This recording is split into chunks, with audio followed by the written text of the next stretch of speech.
Abandoned in a relentless desert without food or water, a man was condemned to die under the blazing sun. Only the milk of a Navajo widow, full of strength and ancestral secrets, managed to keep him alive. What began as an unexpected rescue transformed into a profound bond, revealing sacrifice, survival, and the unbreakable will of the human spirit in the face of nature's brutality. The sun fell like a curse upon the desert, melting every shadow, every hope. The air smelled of death, of dust and silence. A man walked alone, staggering, dragging his body as if he had been lost among the dunes for centuries. His uniform was torn, covered in sand and dried blood. In his eyes remained a glimmer of life, a stubborn fire that refused to die. With each step, the horizon seemed to mock him, always the same, always unreachable, cruelly infinite. He had lost his way 5 days ago when the patrol was ambushed. Since then, not a single drop of water had touched his lips. His tongue was a stone, his throat an empty well that burned like hot coal. Each time he fell, he saw shadows calling him, voices of dead comrades, distant laughter, songs from childhood. Sometimes he thought he heard the sound of the river, but it was only the wind playing with his exhausted and broken mind. The desert had no mercy. The sun was an implacable executioner that tore away skin and faith. In the distance, a flock of vultures followed him, circling, waiting for the moment his body would stop moving forever. He fell to his knees, gasping. The air burned as it entered his lungs. He tried to remember why he kept walking. A promise. Perhaps a name in his memory. Something he had to fulfill before giving up, but the memory dissolved like smoke. When he woke, the night had arrived. The cold was another kind of punishment. The moon, huge and white, watched him like an indifferent eye. He tried to get up, but his body no longer responded. Death stalked him with silent steps. Then in the gloom, a figure appeared. A feminine silhouette, copper skin, gaze of fire. He thought it was Amirage, another joke of the desert, but when he saw her approach with a torch, he understood she was real, as alive as the wind. She didn't say a word. She knelt beside him, felt his neck, checking that he still breathed. Her hands were firm but soft. On her face, a mix of strength and sadness. She had seen many men die, but this one would not die that night. With effort, she dragged him to a cave hidden among the rocks. Inside, a small fire illuminated the place. The smell of smoke and earth enveloped him. He tried to speak, but his voice broke into a groan without form or sound. She gave him a drink of water from a vessel. The liquid touched his tongue like a miracle. He drank desperately with tears in his eyes. The taste of the water was life itself, the memory of everything he had lost and still wished to recover. When he tried to thank her, she silenced him with a gesture. Her gaze said more than 1,000 words. She had learned to communicate without voice because silence was sacred in the desert. Every word had to be earned with truth, not with empty noise. He observed her face in the firelight. She was beautiful, but not like the women from the city. Her beauty was wild, untamed, made of scars and dust. There was in her an aura of mystery that mixed pain with fortitude, tenderness with contained fury. Around her neck hung a silver pendant shaped like a crescent moon. He recognized it, symbol of the Navajo. He understood he was before a widow, a woman marked by war and loss. Her soul carried stories that the wind refused to forget. She prepared an ointment with herbs and applied it to his wounds. The contact burned, but her touch brought calm. The man closed his eyes, feeling that something inside him was healing beyond the body, in a place that not even the thirst had touched. That night he dreamed of his lost patrol. He dreamed of the roar of rifles, of the crossfire, of the shouts, and at the end of the dream he saw his own face reflected in the water of a river. But when he touched the reflection, the river turned to sand. He woke at dawn, filtering into the cave. She was still there watching over him. She had a serene expression, almost maternal. She offered him a bowl with a warm, white liquid. That was not water. He hesitated a moment, but his body, exhausted, needed it. He drank slowly. It was sweet, thick, nutritious. He felt strength return to his muscles, that life was rekindling in his veins. He looked at her in astonishment, understanding what she offered him, the only sustenance possible in that hell without compassion. She averted her gaze, ashamed but without remorse. She did it out of compassion, not desire. She was a Navajo widow, last of her tribe, guardian of the ancient traditions. She knew the body could be a temple or medicine according to the soul's need. For days she cared for him without asking for anything. She fed him, covered him from the sun, healed his wounds. They did not speak, but the silence between them was sacred, full of meaning. In every look, Astri, in every gesture, a promise of shared redemption. The man began to regain strength. He tried to thank her with clumsy words, but she only smiled. She taught him to listen to the wind, to interpret the shadow on the sand, to recognize the difference between the roar of the storm and the sigh of the soul. One afternoon, when the sun began to fall, she took him to the entrance of the cave. From there, the desert seemed another world, immense, golden, eternal. "This place kills the weak," she finally said to him in a deep, measured voice. "But it also purifies those who survive." He understood that she had not only saved his life, she had reborn him. In her gaze he had learned the value of silence, the faith in the land, and the respect for solitude. That woman was not a savior, she was a test, a guide, a mirror of destiny. With the passing of the days they began to walk together. He learned her language, she his story. They shared the water, the fire, and the nights under the same immense sky. The desert was no longer an enemy, but a teacher that taught them to survive with the soul awake. One night, while the wind howled among rocks, she told him her secret. Her husband had died in battle, defending her people from the invaders. Since then she lived in solitude, nourishing with her milk the wounded she found on the path. He listened to her in silence, without interrupting. In her words there was no lament, only strength. That woman had chosen life over vengeance. Her compassion was her form of resistance, her way of keeping alive the memory of her vanished tribe. When the sky dawned tinged red, she handed him a spear carved with sacred symbols. "You can now follow your path," she said with serenity. "But remember, if the desert calls you again, do not come to seek water. Come to seek your spirit." He took the spear with reverence.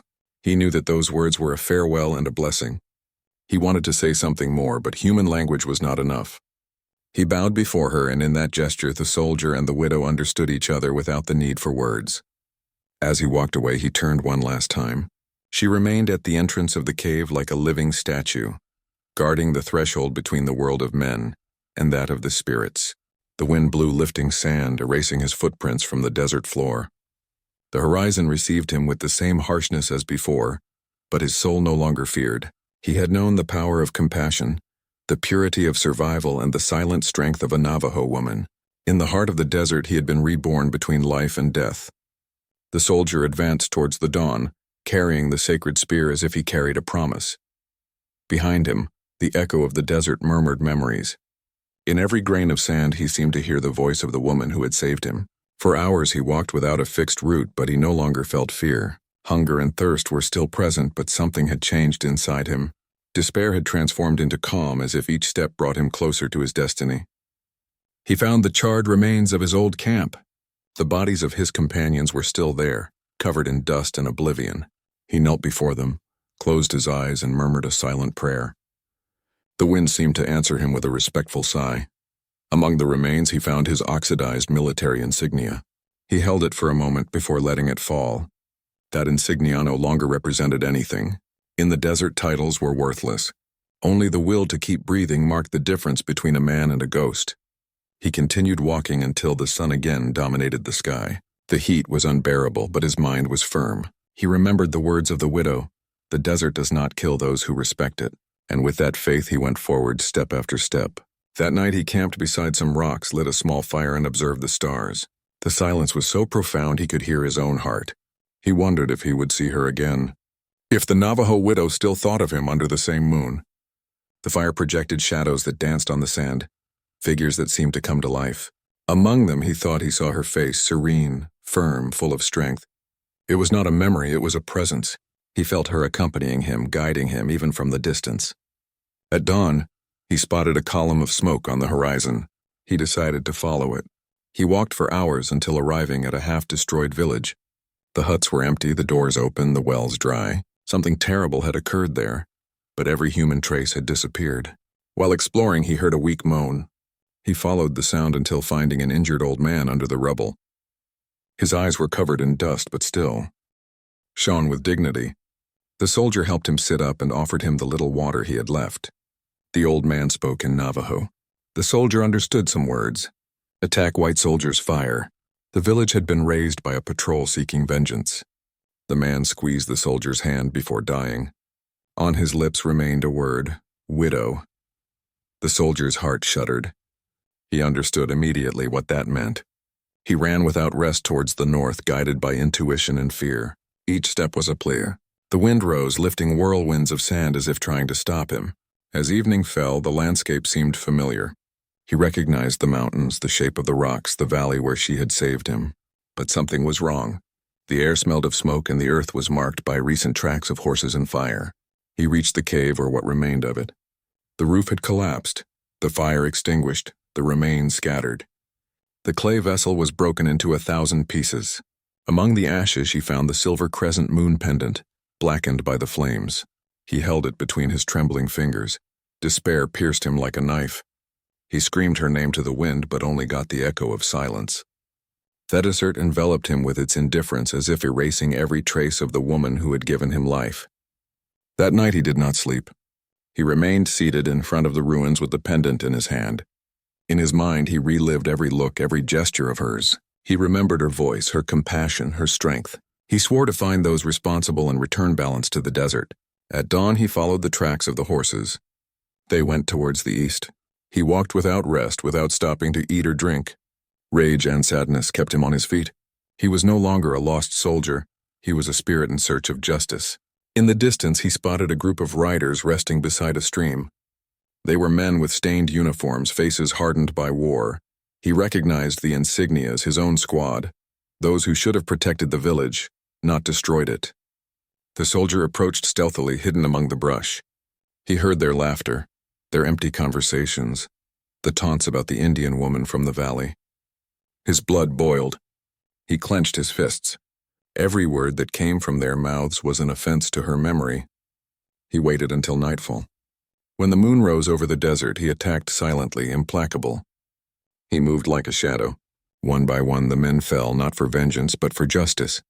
The desert watched, a silent witness to his contained rage. The last of them tried to flee, but the soldier reached him, knocked him down, and held him against the ground. "Where is the woman?" he asked with a broken voice. The man, wounded and fearful, stammered something about a prisoner, a camp to the north, a superior order. Without another word, he left him there, not out of pity, but because death is not always punishment. He mounted one of the horses and rode north. The wind struck his face, but his heart burned with a single idea: rescue her or die trying. He crossed valleys and canyons, guided by the cold light of the moon. Sometimes he thought he saw her among the shadows, watching him, giving him strength. He didn't know if it was real or if her spirit accompanied him.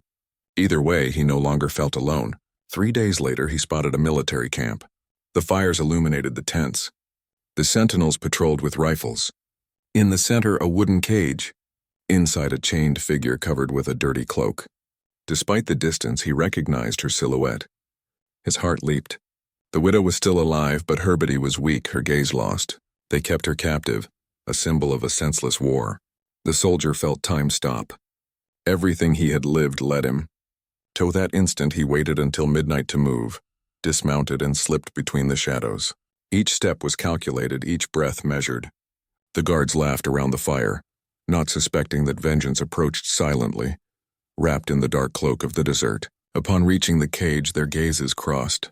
She recognized him instantly. A tear slid down her cheek. There were no words, only a gesture, a sigh. He cut the ropes with his knife, held her in his arms, and towards the darkness. Alarms sounded. Shots broke the night. They ran among the dunes, pursued by armed shadows. The wind roared, lifting curtains of sand that protected them. The desert seemed to take their side, enveloping them in its sacred wrath. Finally, they took refuge among the rocks. She trembled, exhausted, but alive. He covered her with his blanket, holding her against his chest. Silence returned, broken only by the sound of their breathing. The sun began to rise, painting the sky red. She looked at him with gratitude and sadness. She knew her destiny was sealed. "The desert always reclaims what is its own," she whispered. He shook his head, refusing to accept that truth, but in his heart he understood that she already belonged to the wind. When the first ray of light touched her face, she smiled. Her breath stopped softly, like a breeze dying down. He held her, unable to speak. The desert remained still, respectful, keeping silent before the sacrifice of its most noble daughter. If you don't want to miss our content, hit the like button and subscribe on the button below. Also, activate the bell and tell us from where you are listening.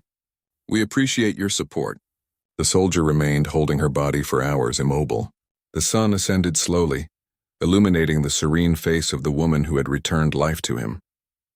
In her closed eyes still seemed to shine the reflection of the fire, the strength of the Navajo spirit.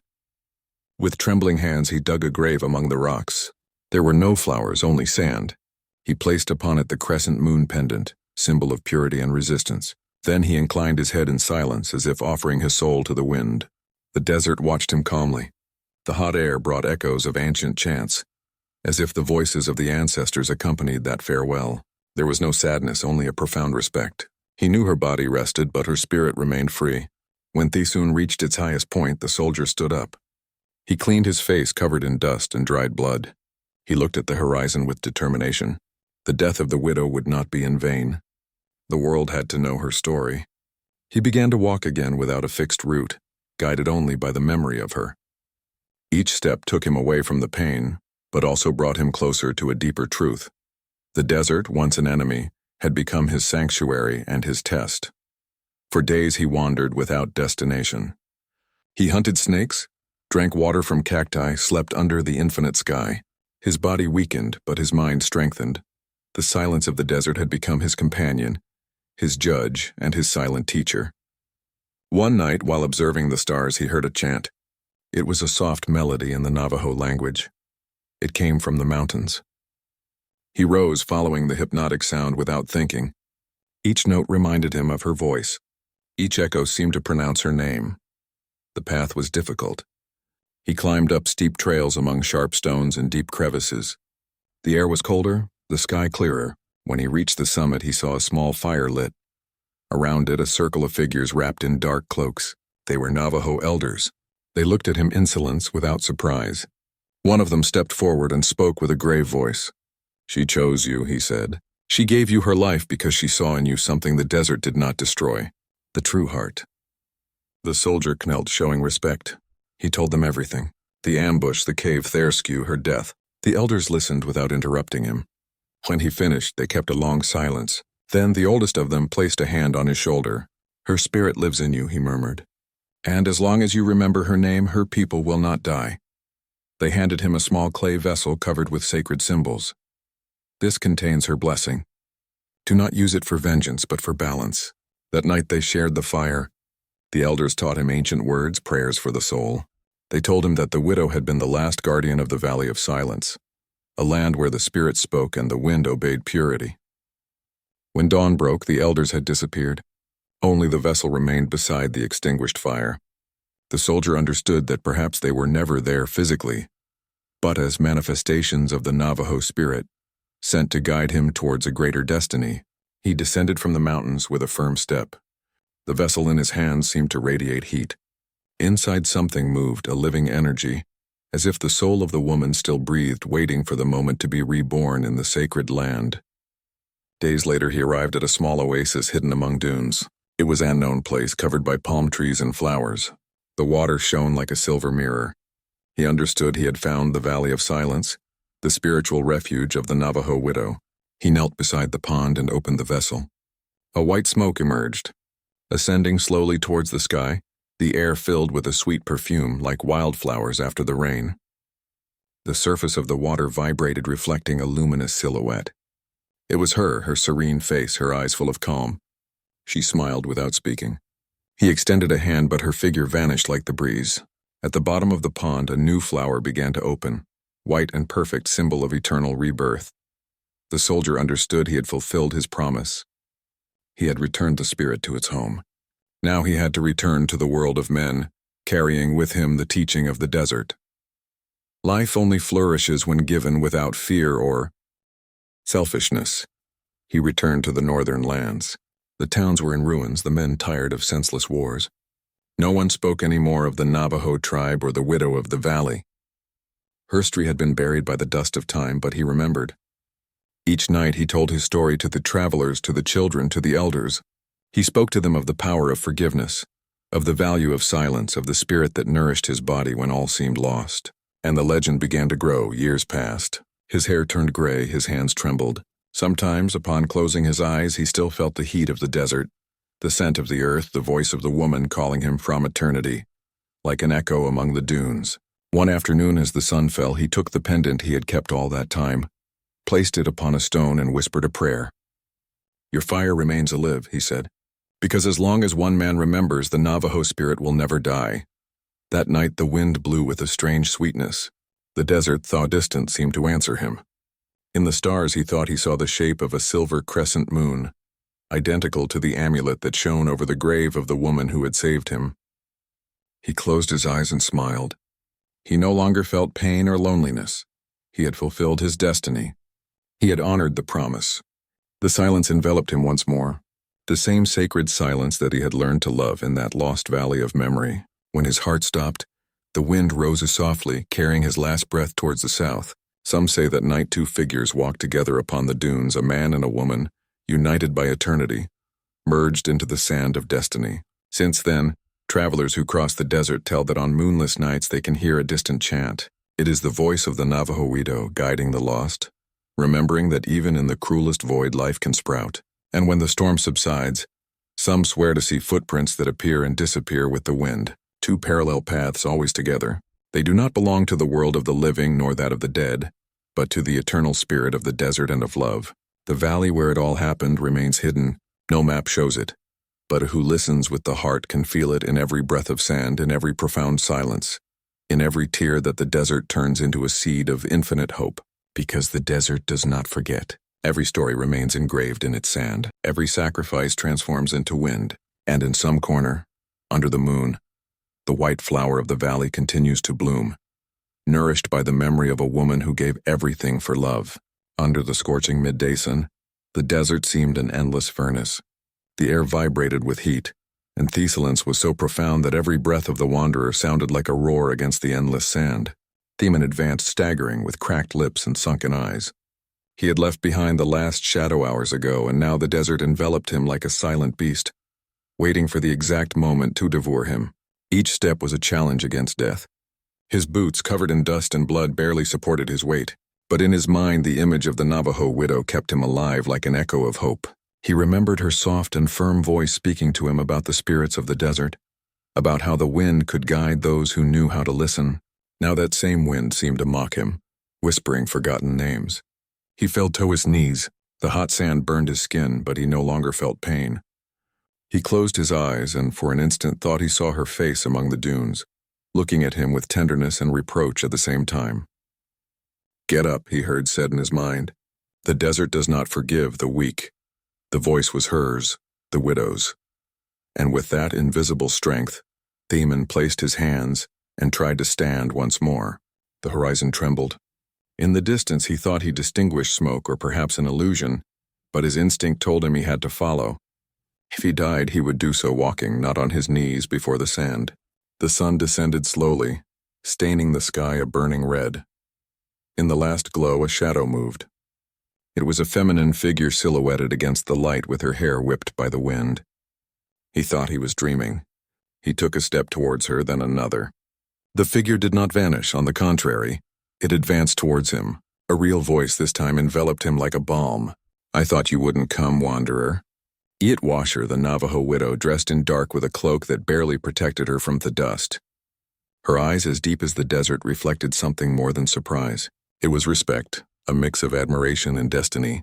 The man could barely speak. "I thought you had died." She smiled with sadness. "No one dies while the desert remembers you. And you, the desert, has not forgotten you." Her voice was so soft it seemed to float among the winds. She led him to a cave hidden among reddish rocks. Inside the air was cool. The scent of damp earth enveloped him, and for the first time in days he felt relief. She prepared a fire without saying a word. When the water began to boil, she poured dried herbs that filled the place with a medicinal aroma. "This will return your strength," she said, offering him a bowl. He drank without hesitation, savoring life in every sip. The silence surrounded them. Only the crackling of the fire and the hooting of the wind broke the stillness. "Why did you save me?" he finally asked. She looked at him fixedly, as if searching his soul before responding. "Because the desert asked me to," she said, "and because you carry the weight of something you have not yet said." He lowered his gaze. He knew he could not lead to her. "I lost my people. They all died because of me." She showed no surprise. She approached slowly, placing a hand on his shoulder. "You do not carry the guilt of fate, wanderer, only the memory. And that memory is what keeps you breathing." Her words pierced him like fire. For hours they spoke little. They shared the silence as if it were a pact. He observed her movements, the way she fed the fire, how she looked at the horizon even though they were under a roof. When the night covered the desert, she rose and left the cave. He followed her. Outside, the sky was an ocean of stars.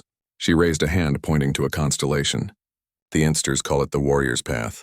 They say that whoever follows it will find redemption. But each star represents a life taken by pride. He looked at her in astonishment. "And you followed it?" She nodded. "I followed it and lost everything." The silence became heavier than the sand. "My husband fell in an ambush," she continued. "The white men killed him while defending our home. Since then, my milk was the only thing that nourished a child without a name." He looked at her, understanding. "That child was me," he murmured. She lowered her gaze with a tremor almost imperceptible. "I knew it when I saw you." The eyes do not forget what the soul recognizes. A tear traced her cheek, shining under the moon. Their revelation united them in an impossible silence, two wounded souls intertwined by destiny, before Adasert that seemed to listen to every unspoken word. He extended his hand and she took it without hesitating. The wind rose as if the spirits celebrated the reunion. In the distance, wolves howled under the stars, marking the start of a night that would change their lives forever. She looked at him with tenderness and determination. "Tomorrow you will leave with me," she said. "The desert is not yet finished with you." He nodded, knowing he had no choice nor wanted it. Back in the cave, she placed her hand on his chest, feeling the faint heartbeat that still kept him alive. "Rest. The dawn will bring answers the heart fears to hear." He closed his eyes, surrendered to fatigue. In dreams he saw his mother, his tribe, and the faces of those he had lost. But he also saw the widow guiding him through a desert without end. The night advanced slowly. Outside, the dunes moved like sleeping waves. Inside, the fire consumed itself slowly, leaving a reddish glow on their faces. They seemed two ghosts united by guilt and faith. At dawn, she woke him gently. "It is time." The sun was being born over the horizon, spilling golden light upon the sand. "The desert will show us its truth." He followed her, knowing the journey had barely begun. Their shadows lengthened on the infinite sand, and as they walked towards the unknown, the wind whispered once more the name of the Navajo widow, like a prayer that time would never forget. The dawn broke over the dunes with a golden splendor that seemed born from thievery fire of the sky. The Navajo widow advanced in silence, her shadow lengthening on the sand while the wanderer followed her, staggering but determined to continue. The wind was cruel, throwing dust and memories in their faces. With each step, the echo of ancient drums seemed to beat under the earth, as if the spirits of the desert watched their march with a mix of judgment and compassion. She did not speak. Her gaze fixed on the horizon was enough to guide him.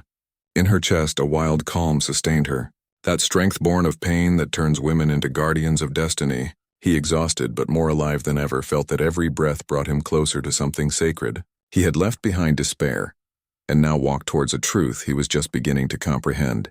When the sun reached its highest point, the widow stopped beside a formation of reddish stone. There, in the middle of the void, a hidden spring bubbled from the bowels of the rock. It was small, but enough for two souls. The wanderer fell to his knees, sinking his hands in the cold water. He drank with yearning, letting the liquid return a fragment of humanity to him. The widow observed, impassive like a mother, watching her son be reborn. "This spring does not show itself to just anyone," she said. "Only to those the desert hasted and has not destroyed." He lifted his gaze, drenched with gratitude, reflected in every silent gesture. She knelt beside him and filled a clay vessel. "You must take with respect," she added. "Every drop has memory." He nodded, feeling that even the water could contain the voices of those who came before. They drank together, sharing the same bowl. The stillness of the moment seemed outside of time. Between them there were no words, only the certainty that to survive in the desert was a form of faith. After the rest, they continued the path. The landscape changed slowly, as if the desert revealed new faces to those who dared to challenge it. Mounds of stone, strange shadows, and old symbols carved in the rock surrounded them. "This place belongs to the ancients," she murmured. Here promises were offered and pacts sealed. Her fingers brushed an almost erased inscription. "My husband and I swore here to protect life. That oath still binds me." The wanderer listened to her with respect. "And if that oath must be fulfilled in another way?" he asked. She looked at him seriously. "Then the desert will decide." Her words remained suspended between them, heavy as the sand that covered everything. They walked until the sun began to fall. In the distance, a sandstorm rose like a living wall. "We must find shelter," she warned. "That is no common storm." Her voice trembled. For the first time they hurried towards a crevice in the rocks. The storm arrived before they could speak more.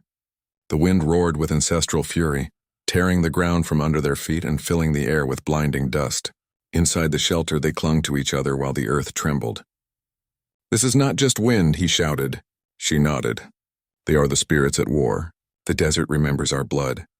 Outside, the world disappeared among shadows. Hours later, the roar ceased. When they emerged, the landscape had changed. The dunes had moved, the rocks had new shapes. It was as if they had crossed an invisible border into another realm. "The desert has tested use again," she whispered. "And we are still here." He smiled exhaustedly. "Then we win." She shook her head softly. "No one wins here, one only survives, and that is already a miracle." They continued walking until reaching a hidden valley, covered with dry grasses and remains of ancient huts. "My people lived here," she said with a serene sadness. "Here everything began and here it must end." The wanderer looked around. The place breathed history and silence. "Why did you bring me here?" he asked.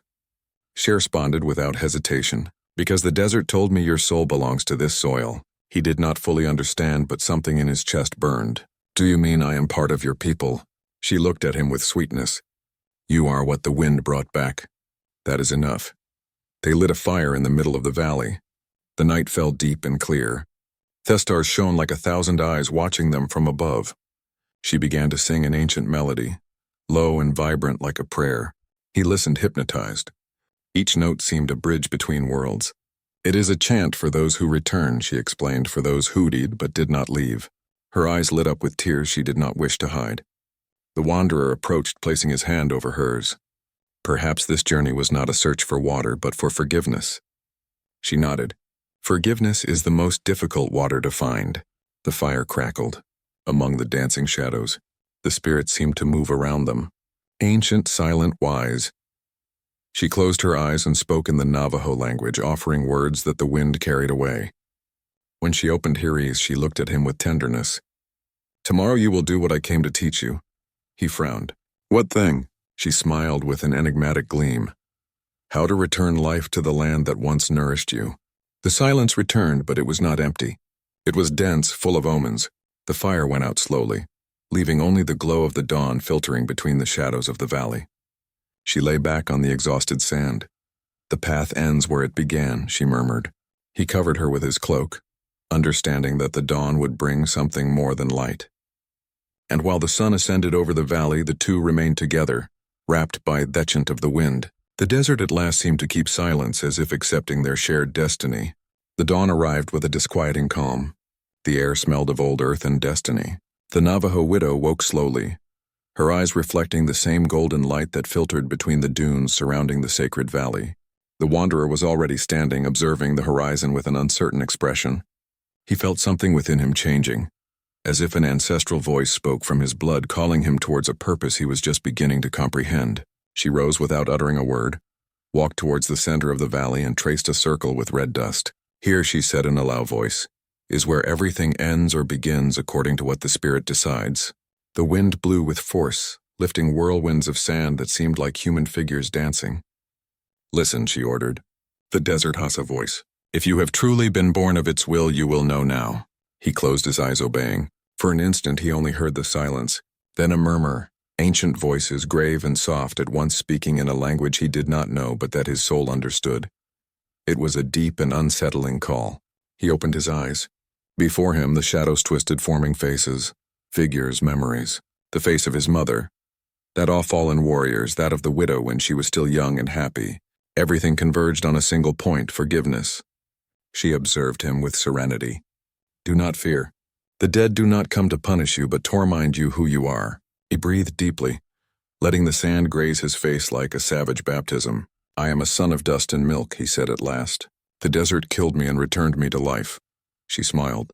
"Then are you ready? Come. There is something I must show you before we part." They walked towards an old stone structure half buried. It was an altar covered by carved symbols. "Here rest the memories of my people," she explained, "and also those of those who do not belong but were forgiven by the desert." He knelt before the altar. "And I will be forgiven." She placed her hand on his chest. You already are. But forgiveness is not a gift. It is a burden carried with dignity. The sun began to rise higher, burning over their heads. The widow turned towards him with an expression that mixed tenderness and farewell. My path ends here, wanderer. Yours barely begins. He frowned. What are you saying? She breathed deeply. The desert asked me to return to you what was yours, life. Now I must return to the dust where guardians belong. Her voice trembled but did not falter.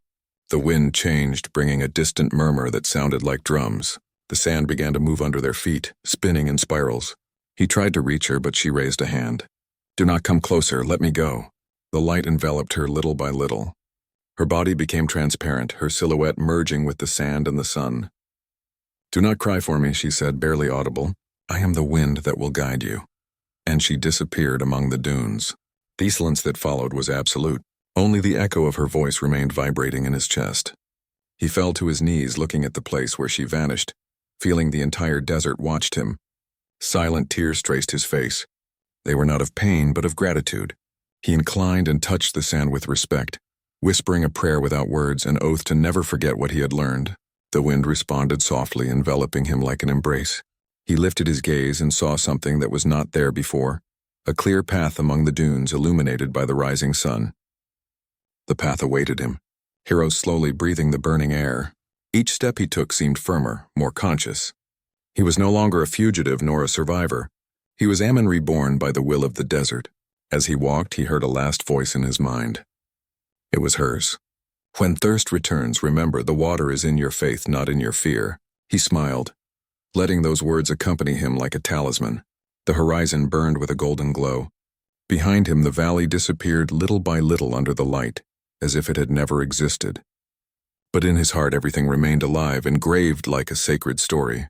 He walked for hours without feeling fatigue. The sand was no longer an enemy, but an ally.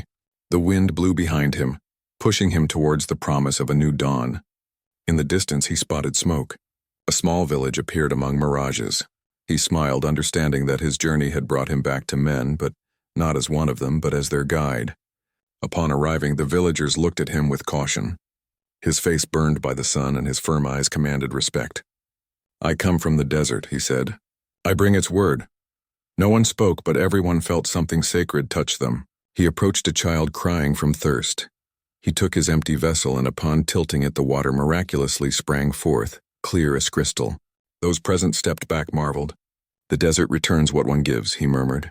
From that day the valley flourished, the rains returned, and the land breathed again. No one knew how it occurred, but the wanderer said it was the promise of a woman who loved the wind and the dust. Each night he climbed the hill and spoke to the air. Thank you, mother of the desert, he whispered. Your voice still lives here.